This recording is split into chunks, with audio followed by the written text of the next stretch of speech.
There were messages between Victor and my mother months back before my father's death.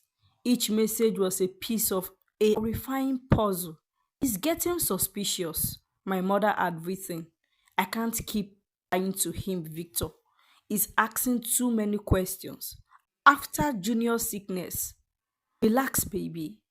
Victor replied, he wouldn't find out. Even if he does, we will handle it. I scrolled further and saw messages that was sent the night my father died. He just stormed out of the house angrily. My mother tested Victor. I think he knows. We need to add facts. I don't want this to spill out. Don't worry, Victor responded. I've got a guy who will take care of it. Tell me when he left.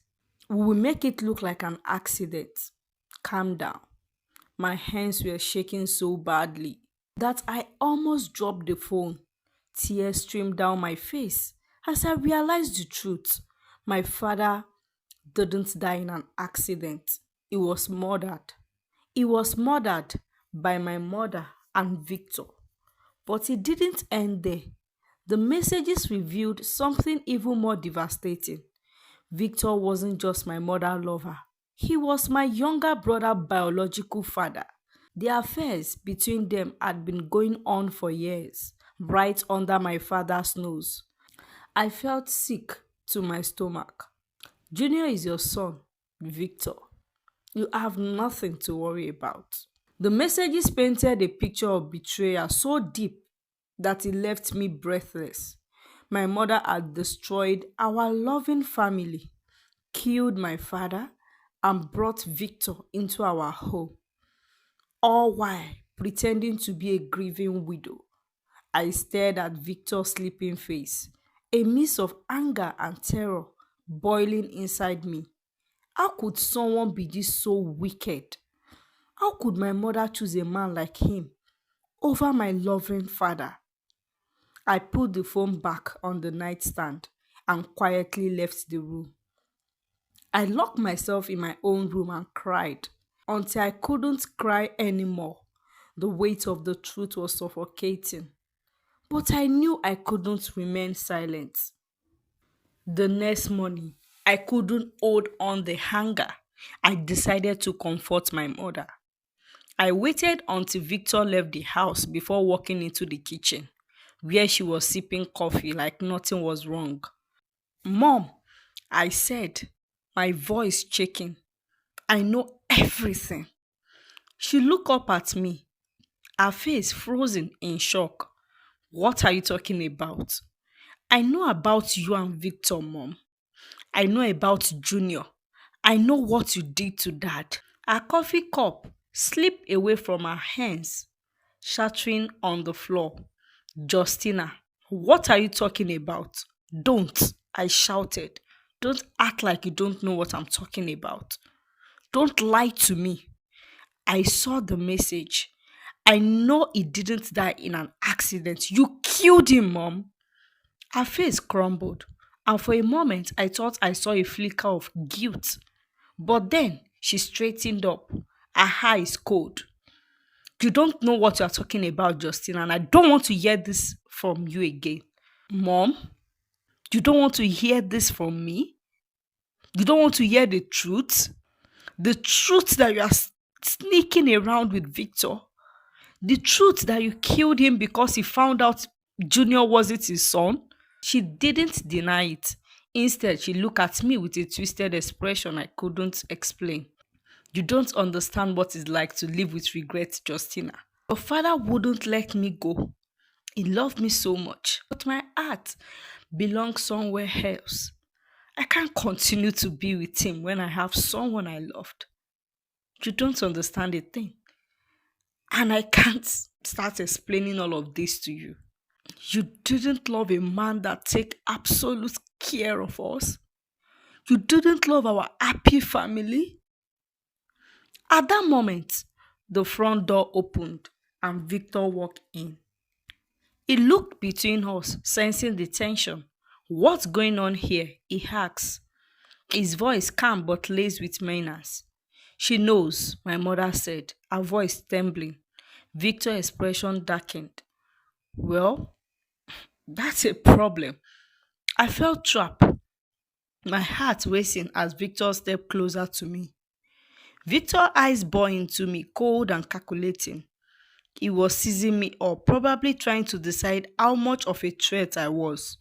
I took a step back, my heart pounding as I searched for a way out. So you've been snooping around, huh? He said, his voice calm. Leave her alone. I will deal with her, my mother said. In anger, I clenched my fist. You think you can do whatever you want? You killed my father, ruined my family, and you think you can get away with it? I yelled at Victor. Get away with it? Sweetheart, we've already gotten away with it. Your father is dead and gone, and no one suspects a thing. You are just a little girl with no proof. What can you say? What can you do? He said as he walked towards me, trying to hold me. I turned and ran. I dashed up the stairs, my mind racing as I tried to think of a plan. Victor pursued me. I immediately ran into my room and locked the door, my hands trembling as I dialed the number of the police. My voice was shaky as I explained everything to the operator. Someone is trying to hurt me, I whispered. He killed my father. Please send help. As soon as I hung up, I heard Victor pounding on the door. Open the door, Justina, he shouted, his voice filled with rage. Open this door, else I will break it down. The door shook as Victor tried to open it. Minutes felt like hours as I waited, every sound sending a fresh wave of terror through me. Finally, I heard the distant wail of sirens. Victor cursed loudly and stormed away from the door. I heard my mother's voice pleading with him to calm down, but it was too late. The police were here. I opened the door just as officers stormed into the house. My mother stood frozen with Victor. She's part of it, I said, pointing at her. She helped him kill my father. The officers arrested the both of them as they were led out of the house. As the police arrested my mother and Victor, I felt a song of hope that justice would finally be served. At the station, they questioned me, asking for evidence to support my claims. My heart sank. I had none. The messages I saw on Victor's phone had been deleted. Everything else was my word against theirs. Before I could say more, my mother interrupted. Her voice was calm but firm. Officer, she's my daughter, Justina. She has not been feeling well all this while. Losing her father has taken a big toll on her. She has been having this episode. Don't mind her. Don't listen to her. Her words cut me deeply, and I realized she was trying to paint me unstable. The officers, lacking evidence, had no choice but to let them go. As they walked free, my heart burned with rage and despair. On the way home, my mother and Victor glared at me, their expression filled with warning. You can't do anything, my mother said coldly. If you try again, I will kill you. Victor smirked, adding fuel to my anger. I felt trapped, powerless, and alone. Once we were home, I tried again to search Victor's phone for any remaining evidence, but he had changed his password. I knew he would have deleted everything. My mind raced, desperate to find a way to expose them. Then an idea struck me, a dangerous, risky plan. During the days that followed, I acted as if nothing had happened. I get over with everything, discussing with Victor and my mom. I apologized to my mother, and I also apologized to Victor, begging them to forgive me and let it go. We started living as a once big happy family once again. 3 months after the incident, I woke up one morning.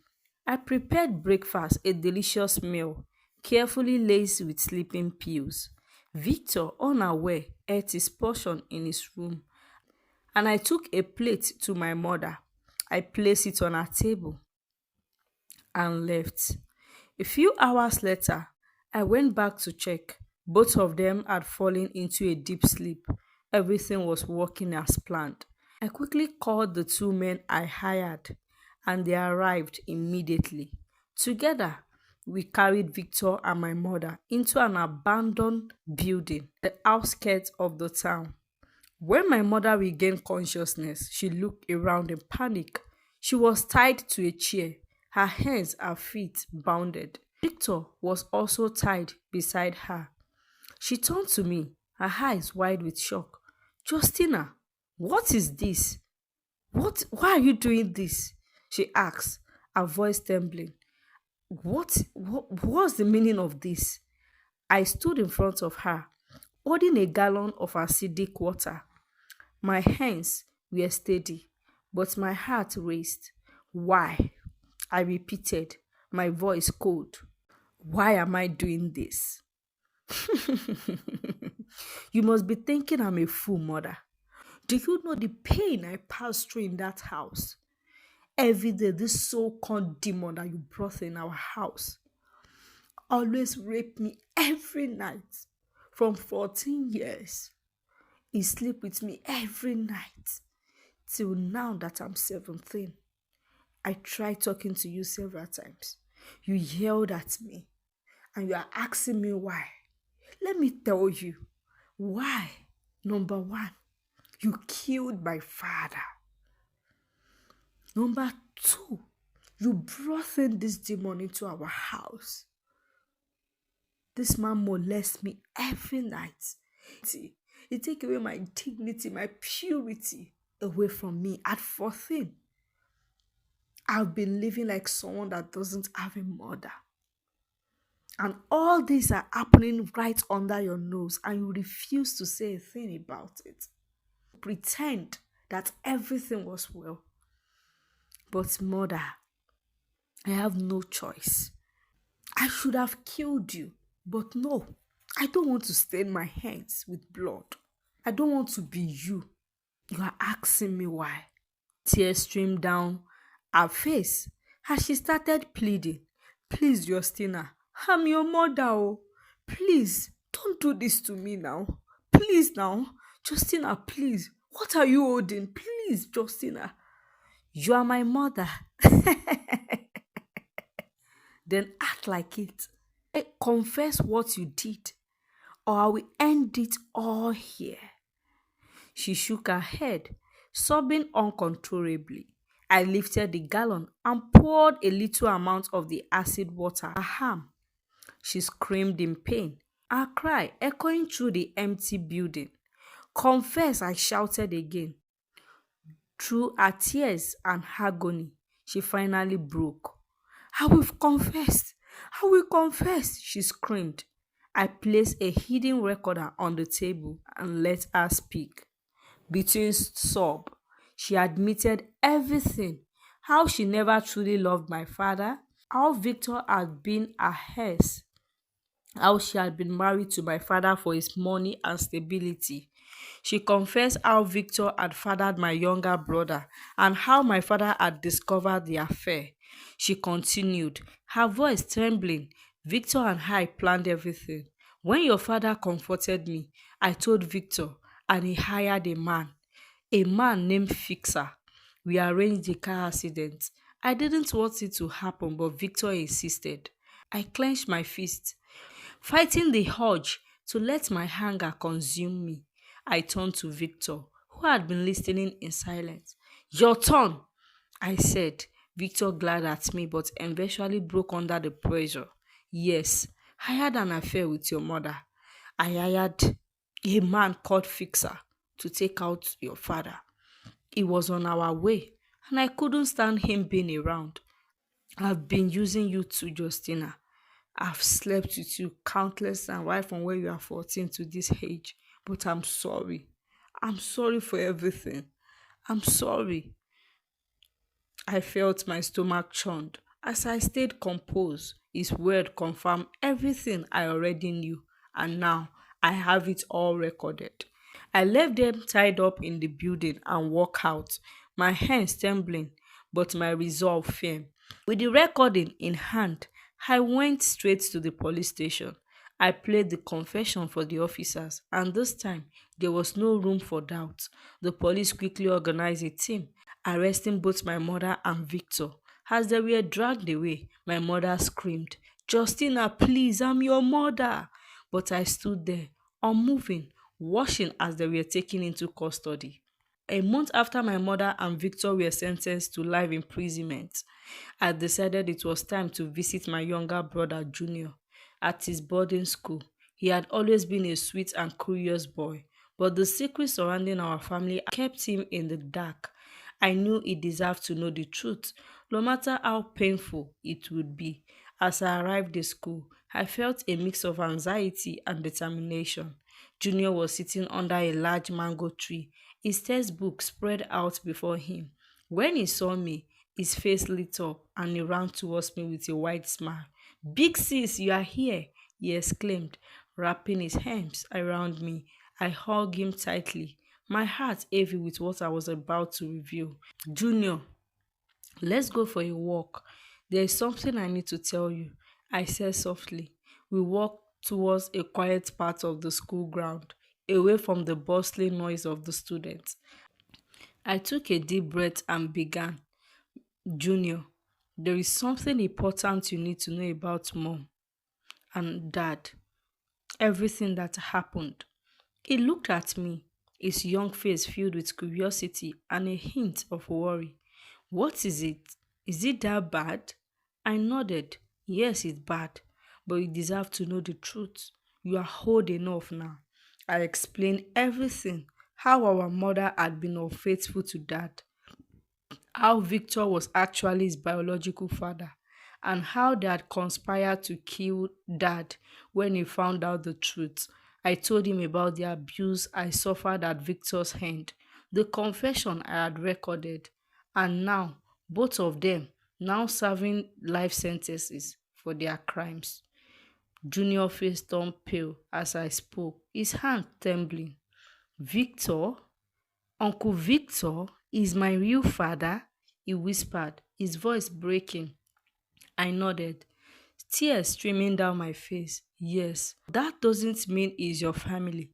Family isn't about blood, Junior. It's about love, trust, and doing the right thing. He doesn't deserve to be called a father. Not to you, not to anyone." He buried his face in his hands, his shoulder breaking as he cried. I held him close, stroking his back. "I'm so sorry you had to find out like this," I whispered. "Why didn't mom protect dad? Why didn't she protect us? Why did she allow them kill him? Why did she plan such a thing with him? We are so happy in our family." She made terrible choices, Junior, choices that hurt us all. But I promise you, I'm here for you. I will always protect you. You are not alone. I said firmly. We sat under the tree for what felt like hours, the weight of the truth sinking in.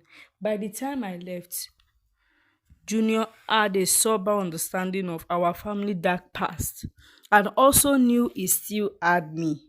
As I walked away, I felt a sense of closure. The truth was out, and though it couldn't erase the pain, it was a step towards healing for both of us. Now, we could finally start to rebuild our life free from the shadows of lies and betrayal.